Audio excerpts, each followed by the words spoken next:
ही जी घटना आहे ही घटना मांढरदेवी यात्रेच्या संबंधित आहे.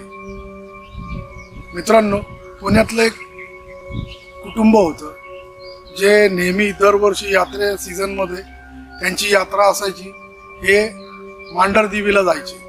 आता एक वर्ष असेच ते मांढरदेवीला गेले आणि त्यांनी बकरं वगैरे कापलं आणि त्याच्यानंतर जी घटना घडली ते ऐकून तुमच्या तळपायापासून जमीनच हलते. व्हिडिओ सुरू करण्याच्या अगोदर तुम्हाला अशाच इंटरेस्टिंग सत्य घटना, भुताटकीच्या घटना ऐकायच्या असेल तर आमच्या चॅनलला नक्कीच सबस्क्राईब करा. आता वळूया घटनेकडे. पुण्यामध्ये राहणारं कदम नावाचं एक कुटुंब होतं.